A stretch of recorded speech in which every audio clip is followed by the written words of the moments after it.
Alrighty, we're going to start this supercharger install by actually turning the vehicle on. Make sure it's parked in a position where you don't mind leaving it. Turn that wheel all the way to one direction, doesn't matter which. And if you have the air suspension, raise it all the way up.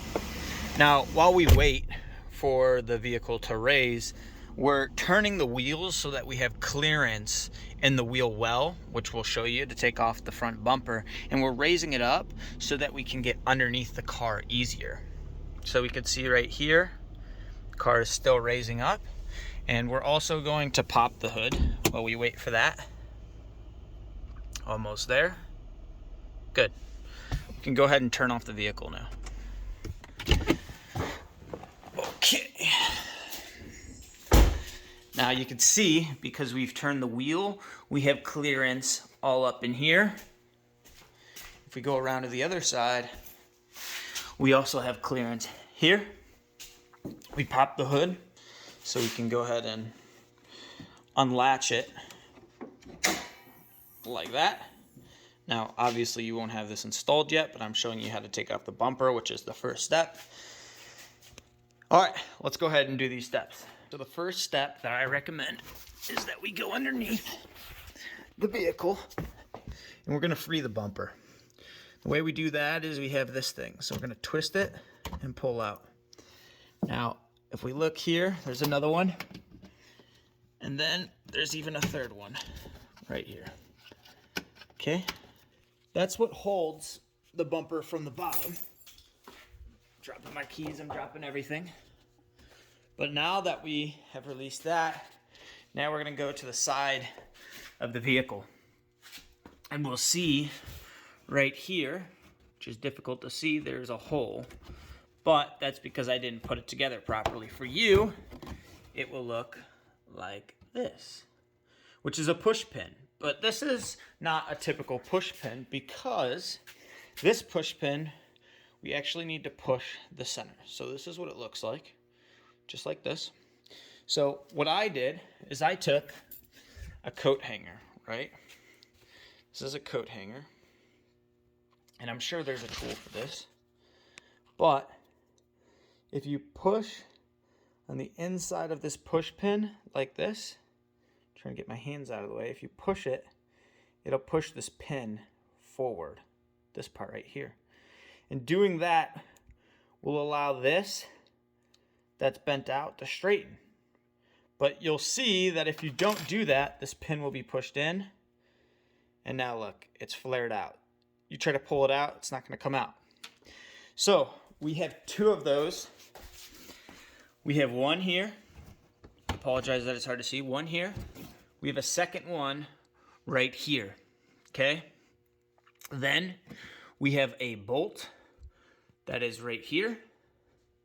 Okay, there's a bolt right there. And we have a push pin right here. It's the exact same thing on the other side. That top push pin looks like this one and this one, which we also need to remove.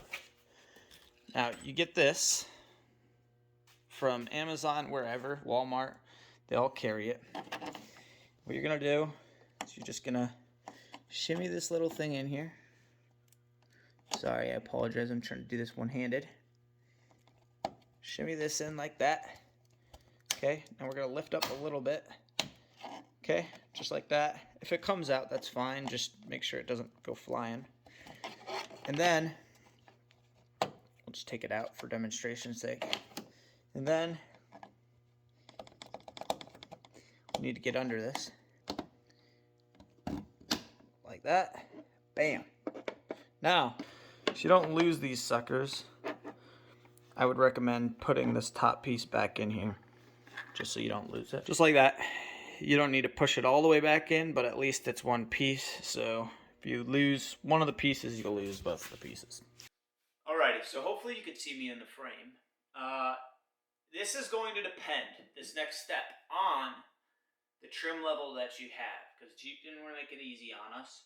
This is for the Overlands, the Summits, the SRTs. You have this. This piece is glued on, so you gotta be careful here on this step.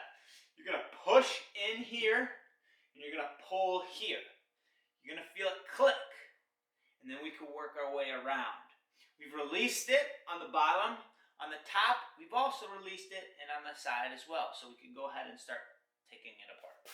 So watch this. Push, pull. Okay, now take this piece out like this.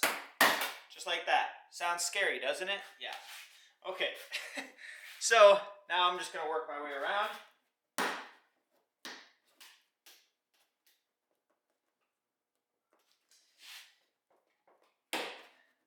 And what may help is over here, we freed this push pin out, right? We're going to lift this up and pull out. See how there's this? Watch. Just like that. I'm recording. Alright, that was my mother. So, take this, unclip it. We can work our way around here, continue to do it. Just like that, okay? Great. Okay. See, now this piece, hopefully you can see that. Again, I'm trying to do this all by myself. Now this piece is all free, but the issue is that I have this excessive feature right here. I say excessive because I don't think it needs to be there, but nevertheless, this comes out and it sprays the headlights with washer fluid. So let's see if I could demonstrate this for you all. I'm going to pull this out, okay, just enough where I can get my hands underneath on this thing, and I'm going to push it like this. I'm going to pull it so you guys can see what I'm doing here. So this is what this piece looks like, right? Now let's see if I can hold the camera between my legs and do this. So these tabs are held together right here. So all we have to do, oh, focus please. All we have to do is undo these tabs like that. Okay, just like that. Now we're going to just release this and it's going to retract. Hopefully. If it doesn't retract, you're in trouble. And this is what the piece looks like. We're going to put this aside by the bolts that we took off by the wheel well, the push pins, and then these from underneath the vehicle. Okay, we're going to go ahead and repeat this process on the other side. And then before we take the entire bumper off, we have to make sure, by take it off, I mean like just yank it off. Never do that. Controlled pressure. There is going to be a harness here that we have to detach. So let me show you how to do that.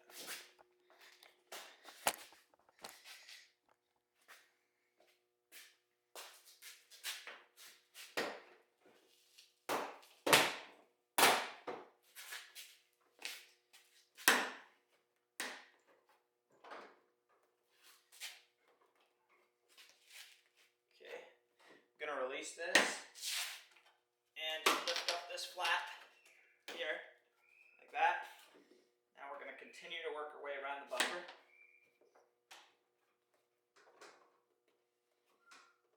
Oh, she's snug. That's for damn sure. Okay, so maybe be prepared for that. Last time I did this, it didn't fall that way. Okay. Now, this is a big piece, so it's hard to hold in. We're going to do the same thing that we did last time with this square piece. Unlatch it. You know, I'm not going to cut that out because a lot of these steps I have cut pieces out so that the video isn't, 20 hours long. But in reality, if you do this, it's going to be very frustrating and very time consuming. So just because somebody on YouTube says, oh, just do this, and they're able to do it, doesn't mean they actually did it that quickly. They may have pre-loosened something or cut to the next step for video's sake. And I will do that as well, except for on this step, to give you a realistic expectation of what it may look like. I'm also a novice when it comes to working on cars, so it may take me longer than you, which I hope is the case, because that would be good for you. Okay, got that. Gonna let that retract. Great. We got this square piece. Hopefully you can see that and hear me. Now we're gonna lift this up, and we can see that we have this harness here. So I'm gonna go ahead and grab the camera. Oh, maybe not. Okay, hold on. Should have thought this through more, how I was going to show you this. Come here. Oh, I wish I was taller. Okay. Now look at this.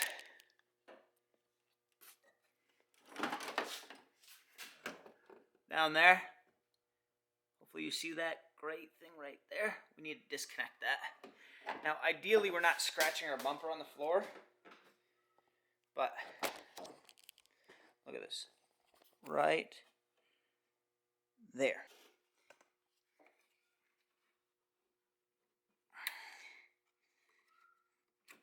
Okay, so what I just did, in case you didn't see it, is I pulled these tabs out just slightly and pulled.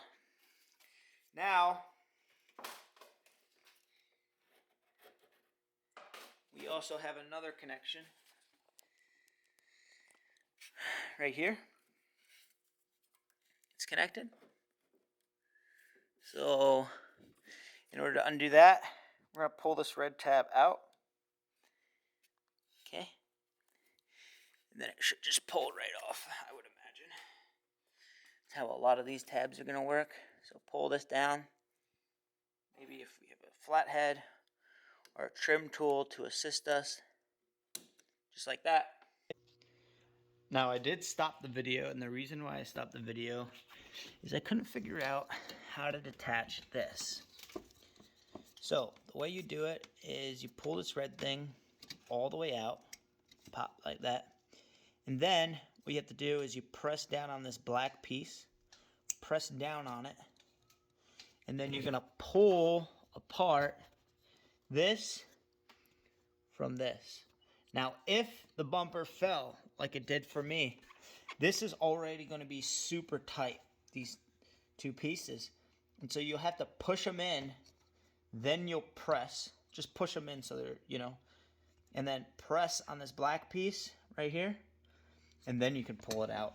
Otherwise, if it's already taut, it may have trouble pulling out. And then right here is where there's a second cord. All right, we're underneath the bumper. If I had to redo this again, this is what I would do. Look, there's a plate here. It's a big plate. And there's a smaller plate that's made of metal back here. Now, there are four 13mm bolts. One here. I realize it's difficult to see my hand. One here. This is towards the front of the vehicle. Then there is also a 13 on the side here, and another 13 on the side. Remove this plate first, because this is a heavy metal plate. Then when we remove this plate, then we can remove the big plate that's up front. Yours won't be hanging like mine is currently. In the front, we will have three 10mm bolts. One here. We will have one here. And another one here. And there will be a push pin here, which is weird. And then we will also have a 10mm bolt holding the liner of the wheel well to this bumper plate. This is a 10mm. Remove that. Same thing with the one on the other side. Remove that. So to reiterate, remove this small metal plate first. That'll release the back half of this. And then we have to release the front half along with the sides.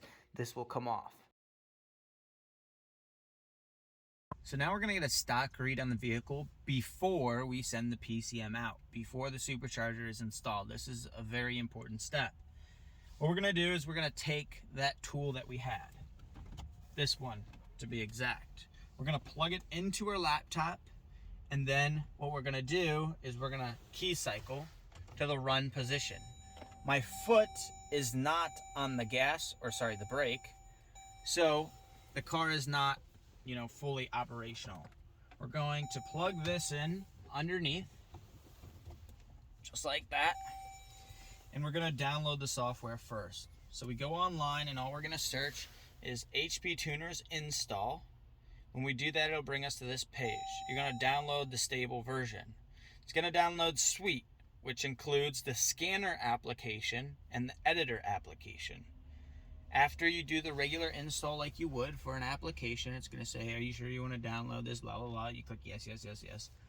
Open up the editor application. It looks like this. Then you will have the option to press this button right here, which you can see it says read vehicle. It's right here. You're gonna click on that, and then you're gonna go through the process that the pamphlet has. It's pretty self-explanatory. You're gonna save it as stock read. Right here you can see I have stock read.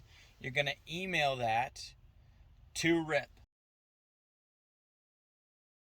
We're gonna disconnect the battery terminals. So we brought the seat, you know, forward. We also tilted the headrest. We're gonna go ahead and pop this open. Ideally with two hands if you're not me. And then you can see back here there is a nut. It's very difficult to see on the camera. There's a nut. It's a 10 millimeter. Okay, that one right there. You're gonna unscrew it. This whole metal piece, that whole metal piece right there that I'm circling, is gonna come off. You're gonna wrap it in a towel to make sure there's not an accidental connection. Similarly, we're gonna go over here to the fuse box, get the hood open. I'm gonna press these in and up. Then there's a second negative battery terminal. This is a 13 millimeter. You're gonna take this off, and then this whole thing is gonna slide off. We're gonna push it over here. Again, making sure that there's no negative, no accidental connections. Now that we have the batteries disconnected, we can go ahead and do the electrical things. So you're gonna have to reach under here, and there should be a push pin right here and a push pin right here, and you're gonna take those off, right? And that's gonna take off this headliner, and right here should be where the bypass cable goes. You see that there? So there's those two little cables there. So we are under the passenger side. Thing we need to do, we need to disconnect the PCM. This is the PCM, ECU, ECM, they're all the same thing. This is the computer that controls everything. So we're gonna take this off. We're gonna take this off. You'll need a long head to get in there, maybe a Peter extension too. You're gonna take this off. Now this coolant reservoir is going to be freed. We're gonna move it out of the way. Our cap is secure, so it's okay to tilt it temporarily. That's gonna allow us clearance in here so we can actually reach in. You see this red prong? What you're gonna do is you're gonna pull it out, and you're gonna hear it click. Actually, my car's updating, so I'm not gonna do it right now. But you're gonna pull that out, and you're gonna hear it click. Once it clicks, it's gonna be horizontal. You're gonna pull this black thing off. You're gonna do the same thing with this step. Now, we have to actually remove it from the mount. The way you do that is that there's a screw here, there's a screw right here, and there's a third one in the corner. Once you free those three, you'll be able to take this thing off. You're gonna ship it to HP Tuners. Before you do anything else, ship it to HP Tuners, because it's gonna take them a week or more to do it. So do that, but keep in mind that you won't be able to move your car, drive your car, turn your car on, or anything once this computer is gone.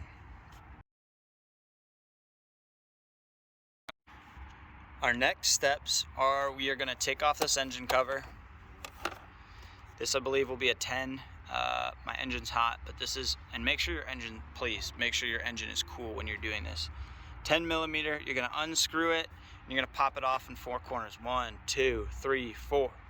Then you have this PCV line back here, just like the oil catch can install. You're gonna go ahead and push that tab down and pull out, okay? That removes the PCV. Then what we're gonna do is go ahead and remove all of the sensors underneath. That includes the one connected to the throttle body, this one that's connected to the air intake, I think it's called the IAT. You're gonna remove all of these sensors. After you do that, you're gonna go ahead and take off this entire air intake assembly. Mine is way different. Alrighty, so take these hose clamps, we're gonna unscrew. Now that we have removed the entire intake system, it is time to drain the coolant. We do that by a little red valve that's down here in the corner. Now I imagine this is going to make a huge mess, so let's hope I do it all right so my mother doesn't kill me. So you can see it right here. Oh, on the camera you cannot see it, but it is a red valve. We're going to try to line this up as best as we can. Oh, it's already pouring out. Okay. And it actually falls, let's see.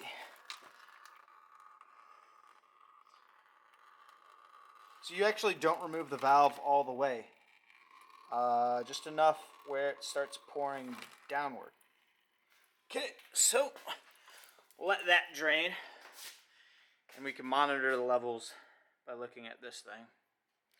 So while that's draining, let's go on to the next step and clean up my hand. The coolant is still draining. It's not me taking a piss. We can see it right there. So what we're going to do is we're going to unclip this, push down and pull out. Come on. Wiggle, wiggle, wiggle. Oh, sneaky. Okay, so for this one, you have to push down, and then there's also a green tab on the bottom as well. So you have to go like this and pull it out. Now we have two. The manual says 15, but they're actually 16 millimeter bolts. We got one right here, one right here, and we also have to unclip that. So let's go ahead and do that. I apologize. This is a lot of stopping and going. Like I said, no one to record me today, unfortunately, and I forgot my tripod. 16 millimeter bolts.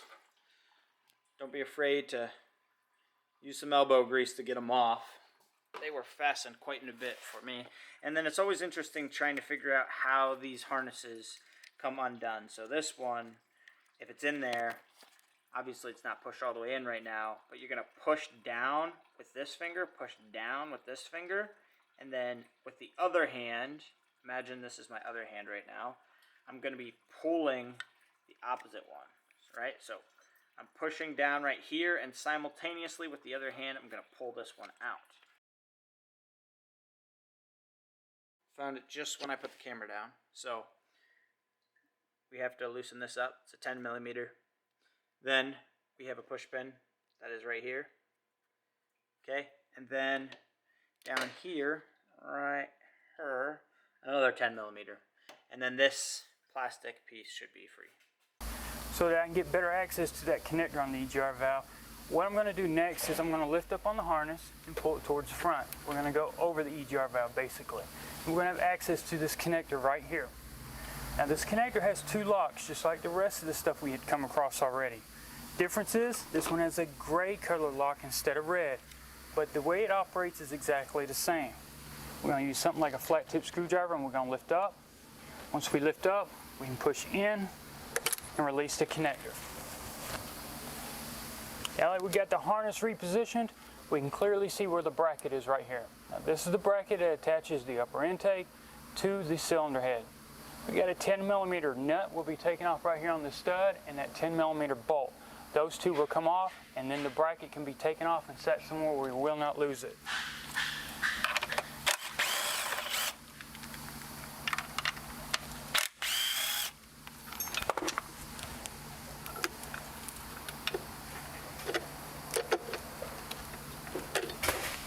If you look right below the EGR valve here, you'll see an aluminum bracket that goes over to a coolant pipe. There's a stud that comes off, and on that stud is a 10 millimeter nut. We need to back that nut off.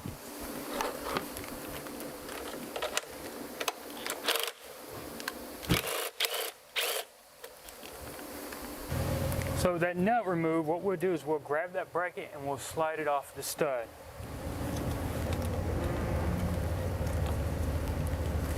There you have it. It's a bracket that has two 10mm bolts. We got one right here you can see, and on the back side behind the old dipstick tube we've got another one, and I'll show you where that one is. To get to them, what I recommend using is a 10mm ratcheting wrench. You can get right down in there, get to it easily. Just make sure right before you get it off that you don't drop it. So just go ahead and take those two 10mm off. And here's the other 10mm, like I said, back behind the old dipstick, right there. That's the second one we need to take off. Grab your typical radiator hose pliers or just some typical pliers if that's all you have, and get down on there. All I want to do for now is just reposition it out of the way.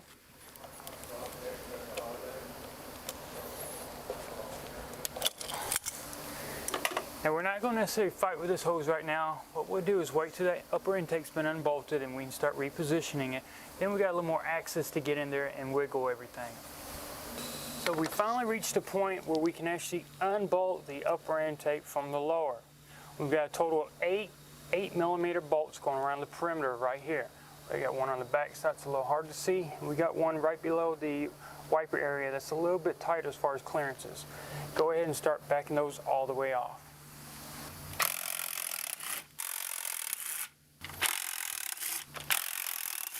And before we go lifting up on the intake assembly and fighting with this hose for the jar valve, what I recommend doing is breaking the hose loose.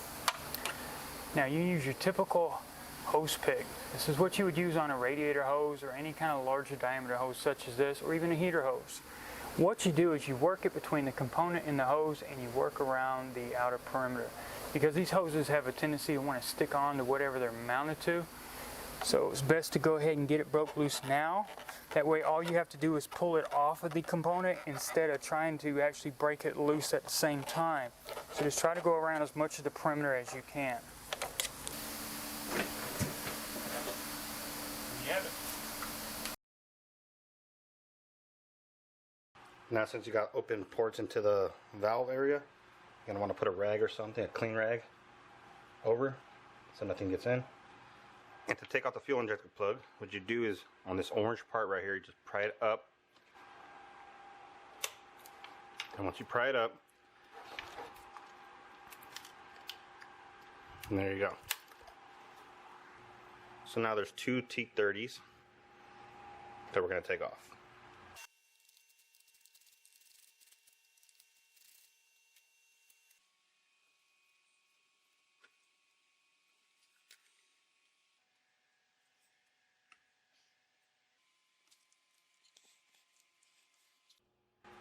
So here's our new one.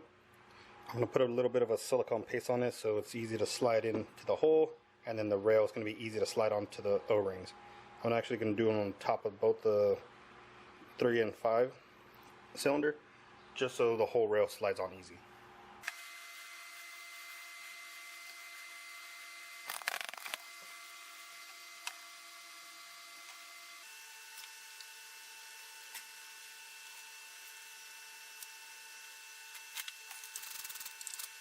Now we can go ahead and put the connector back on. That method didn't work for me, so here's what I did. This right here is a wiring harness, and underneath each of these notches, there's 3, there is actually a push pin. So I grabbed the trim tool underneath and I popped it out, right? Popped it out. That released the wiring harness. Then you'll see, you won't have your intake manifold on yet, but you'll see right here, see it right there where my thumb is, and there's another one right there. Those are actually hex screws. They're either T27 or T30, but they hold the fuel rail in. So after you loosen those two things up, you can go ahead and wiggle it out by gently pulling up. If the injector gets stuck in the hole, that's fine. Just, gently take it out. With that being said, in order to release the tabs, what I did is, because this wiring harness was off and the fuel rail was also off, I was able to now get more access to those small red tabs. So similar to the same method, I went ahead and put in the screwdriver and lifted up to release the tab. And then once I did that, I turned the screwdriver 90 degrees and I pressed in between the red tab and before the red tab, applying pressure, and then went ahead and lifted. Hopefully that makes sense, and I really do apologize that that footage was lost.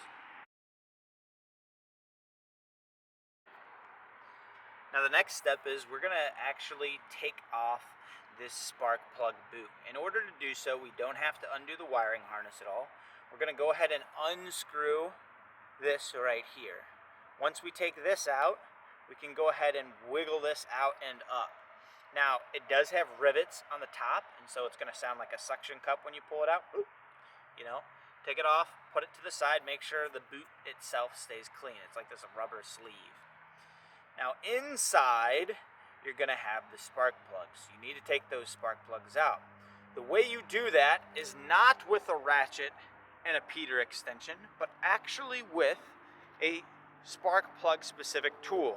And that tool looks a little something like this. Now, I cannot emphasize this enough. You do need this tool. If you don't have this tool, you're going to end up pulling to pull up the spark plug, and when you pull up, you're going to lose the head. And it took me 3 hours to get it out. 3 hours. When I went to the store and I got this, I was able to do the other 5 in 5 minutes. So definitely get that. What you're going to go ahead and do after that is you're going to grab the spark plug, be careful with it, and you're going to slide it around the circular thing until you feel resistance. That's the reading. You got to gap them properly, which I will put on the screen what that is supposed to be for this specific build. And then you're going to go ahead and insert them the same way you took them, put the boot all the way back on, and go ahead and screw it down. Make sure you don't over torque these, because they will break, and then you'll be in a world of hurt. I also broke one of those because I over torqued it. Now we need to replace the coolant hardline. The coolant hardline runs over here, not this one, but it's actually under here. It's really hard to show you. And it connects over, now you won't have all this Supercharger stuff installed, but it connects right here. It's very hard to see, but it connects right there. So, what you have to do is you have to remove that. I recommend you remove this one first. At this point, the coolant is not yet filled, and this is also unfastened. So we're going to fold this over. We're going to fold that over, and then what we're going to do is we're going to reach down here, get our hands dirty, and we're going to take off that clamp. We're going to take the clamp off, and you're going to have to use some power and take that off. You're going to do the same thing with this one, which we're looking at the right there. I apologize, it's like impossible to see. I'll try to stitch a video over if I can. And then the smaller line obviously connects to the reservoir tank. So, you're going to remove the hard line, you're going to disassemble the vacuum pump off of it, and then you're going to replace it with the soft line. The reason why we're replacing it with the soft line is this soft line is actually going to sit between the belt and the supercharger to make sure that there's no rubbing contact so you don't break that belt. Now we're going to go ahead and reinstall the intake manifold. When you reinstall the intake manifold, you essentially do it the same way you took it off. With that being said, before you fasten down all of these 8 bolts on this side, do not forget about the one that's there and the one that's there for the side bracket. If you forget about those, they won't go through the hole properly, right? You need to get all of them started before you tighten them down. Now, also, I found it easiest if I was able to connect these two first, and then actually try to sit the intake manifold on. Otherwise, this gets in the way a lot. Now we're going to remove the belt, and the way you do that is rather simple. There's a tensioner here. It's the shape of an eggplant. actually not an eggplant. I don't know what it's the shape of, but it's right there. And what you're going to do is you're going to go ahead and put a ratchet in that square hole, and you're going to turn it to the left. That's going to make this tensioner pivot. Now with it loosened, be careful, you're going to go ahead and pull the belt off of one of the pulleys. Once you do that, you can let go of the tensioner, remove the belt entirely. Now over here, pulley, and we're going to replace it with a spacer and an idler. Alrighty, mounting the vacuum, which is this, because we have to relocate it now that the supercharger is going over there. And you can see I drilled 2 bolts, and the manual calls for you to use this push pin and then drill the second one. I wanted to keep that in there, so I put it in between the two. But boy, oh boy, this bolt is so hard to reach because it's behind the headlight and it's by the windshield wiper fluid and everything. If I could do this over again, follow the manual. Remove that push pin, use that as your first one, and then you only have to drill 1 hole. When you drill the hole, they call for 11/32 for a drill bit. I just used 8mm, that's what I had, and it worked perfect. And yeah, just be careful when you drill in here because there is a bunch of wires behind this sheet metal. So now that we got this officially mounted and it's level, let's go on to the next step. Now we got the supercharger mounted. We have to be super careful that we're taking note of how this belt is routed behind the supercharger, what we cannot see. The belt should be routed before you put the supercharger on, right? Like belt, supercharger on at one time. Then you can put the belt around the other pulleys. If you don't do that, you're going to have to take the supercharger back off, put the belt on at the same time as the supercharger. If the belt does not reach, and it is this code right here, then that means that it's not on properly behind the supercharger. I also ran into this issue. It seems like everything that I could do wrong, I did do wrong, but hopefully you're learning from my lessons here. They want us to remove the radiator support, which are these beams here. This is a 13. There's also an 8 on the bottom. If you look through the hole of the crash bar, you see this. That's not it. It's actually over to the side, and you can't reach it. So I started disassembling the crash bar until I realized, hey, the bolt isn't on this side. It's on the other side, underneath. Like I said, it's an 8mm, and it'll be located right here. So you got to take that off. It takes a while. But once you got that off, you're good to go. Repeat the process for the other one. Now we got the intercooler mounted. We mounted it from the bottom up using that same hole that the radiator supports were on.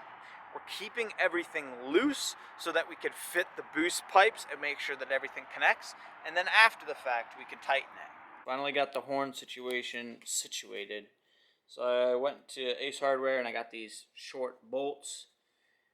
Same thread as this. And we got these nuts. Fed it through the back, tightened it.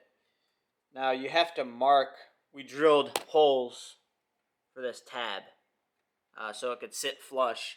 You have to line it up correctly, and ideally if I were to do this over again, it would be, you know, against this intercooler, kind of like this one is, against the intercooler. Just be careful of these tabs because they'll start to push up against the plastic. Alright guys, so the supercharger in, the intake pipes, the air filter isn't on here yet. Now we got the air filter on, and it's worth noting that there's also a bracket to hold this intake tubing.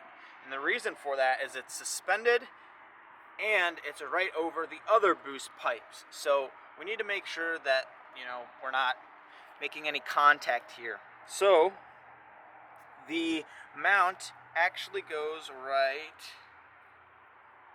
there, and that's on the side of the alternator, and it's going to go ahead and connect to a little tab that connects to the hose clamp.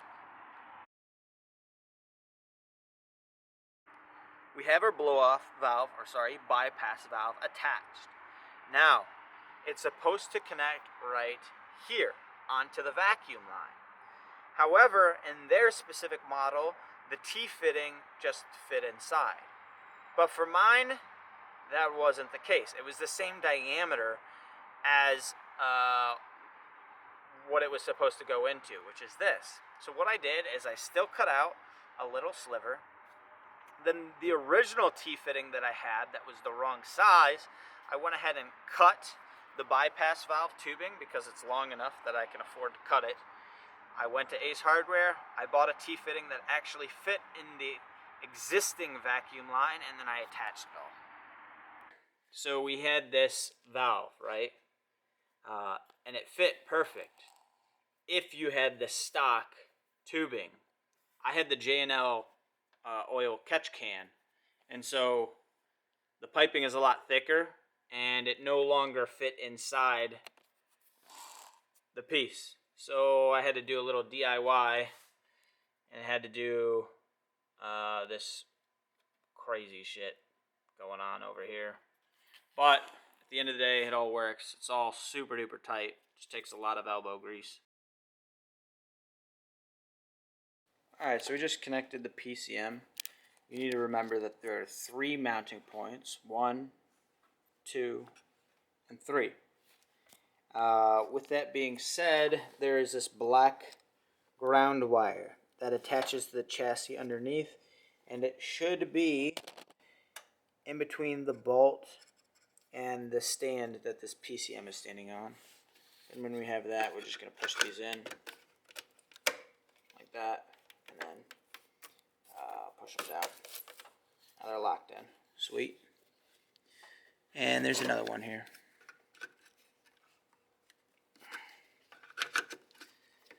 See if I can get her. There we go. Pull down. Nice. She's rock solid. We're almost done, folks.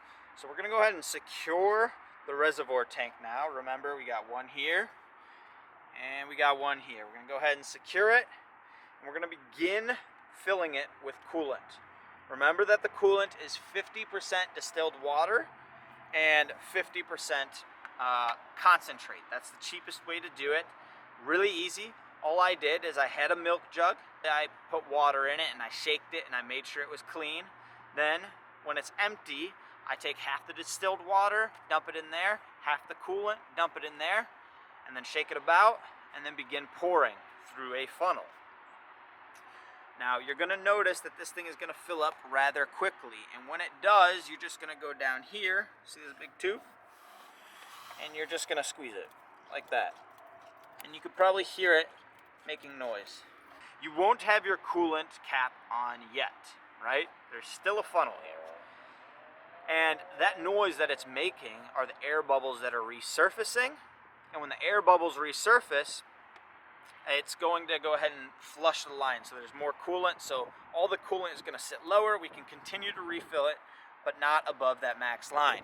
You're going to do that as much as you can, squeezing those hoses to get as much coolant as possible. But don't worry if you can't get all of it in there. And I'll put the amount that should go in there, because some of it is going to be in the engine bay, first of all, but also there's going to be air bubbles. If you didn't create a vacuum beforehand sucking out all the air, then it's not going to be perfect. You're going to leave the funnel on here, and then when you run the engine for the first time, which we'll get to, don't do that right now, it's going to go ahead and vent itself out, the air, over time.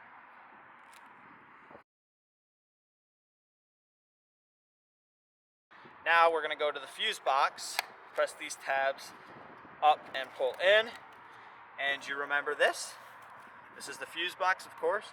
This is the negative battery terminal that connects to the fuse box.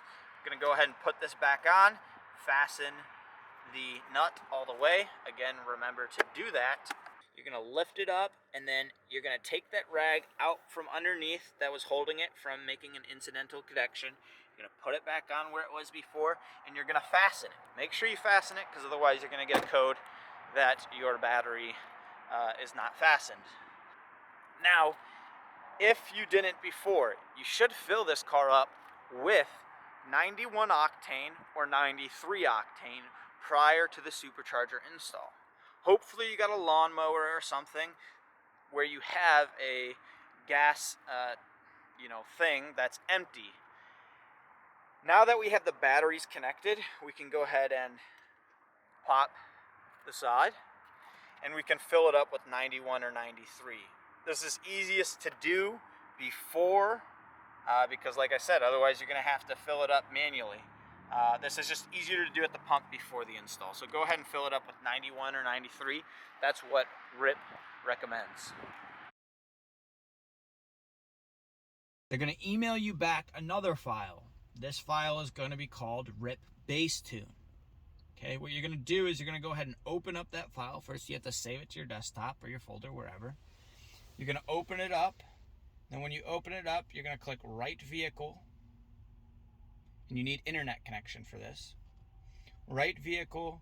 Then you're going to do Write Calibration. And then Write. And it's going to write. See that? Now look over here. Look at all these lights. Yeah, kind of freaking out, going through. That's okay. Let it run its process. We can see here we're at 10%. Still loading. We'll just wait. Shouldn't take too long. It says turn ignition off, wait 10 seconds, turn ignition on, click OK. Okay, watch. Press this.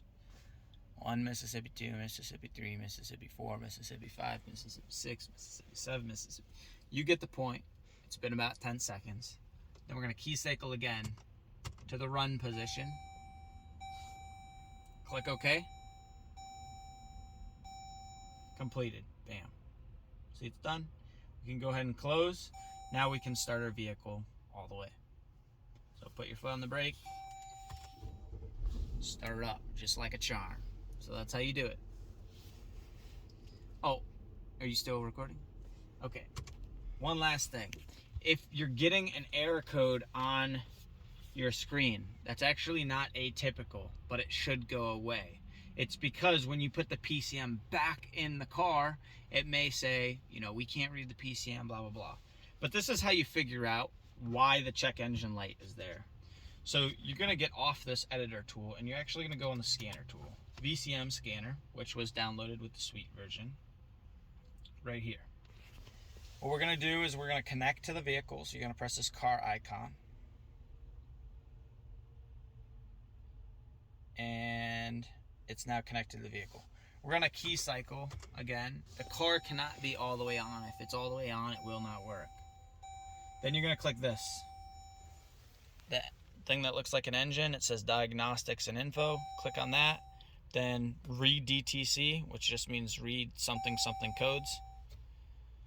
And we can see right here, it says lost communication with ECM, PCM. Okay. If this says present, that means it's presently lost communication with the ECM, PCM. So you just click clear. They're all away. But again, they will repopulate if the issue is not fixed. So read DTC. Now we can see here, mine says permanent. If it says permanent or history, you know, okay, it's something that happened in the past. It's not present.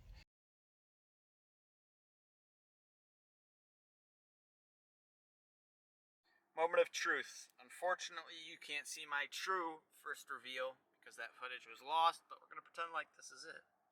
Press the button. Is it going to start? Now, truth be told, when I first started it, I was so scared because this is the moment of truth. You could do everything right, but you never know for sure whether it's actually going to work until you turn it back on. Now, when I did this, I'm listening for sounds to see if anything's hitting.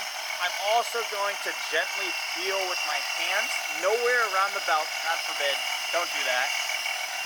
But I'm looking to make sure everything sounds and looks alright.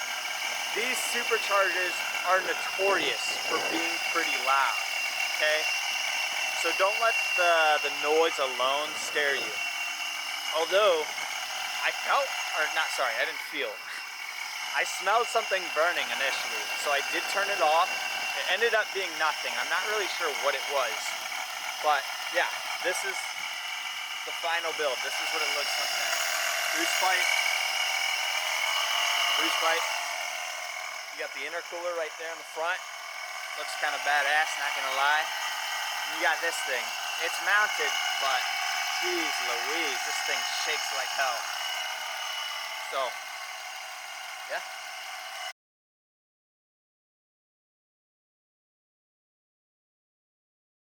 As far as like logging data, if you want to do that to fine tune it, again, you're on the scanner tool, you click connect to vehicle, and then you should click, I should find it here. I believe it's start scanning. So let's go ahead and do that. Turn the vehicle on. We're gonna go ahead and click start scanning. Okay, now look at the screen. Now what it's doing is all of the data that's populated here is what the tuner has decided beforehand from RIPP that they want to log. This data is all important. We can see here the chart over time, RPMs along with some other data, and then this right here, I mean, it's a number of things, right? Like manifold pressure to RPMs. As you go ahead on a drive, 15 to 20 minutes, try to get some moderate pulls, some easy pulls, going on highway speeds, going, slow in the neighborhood. Get as much of a range of information that you can in that 15 to 20 minutes. And then when you're done, you're gonna go ahead and click here, which says stop scanning. So click here. And then we could see that all this data is frozen, right? Because it stopped scanning. Then all you're gonna do is you're gonna go log file, save log file as, then save it where all your other files are. For me, it's just on the desktop. And then you just type in test run 1, which you can see that already exists for me because I've already done that. So that's the general process, and then go ahead and email that to them and they'll give you a tune, tell them what your issue is. It feels jerky, I have a check engine light, this doesn't feel right, it makes a weird sound, and they'll be able to fine tune it. So, yeah. Yeah.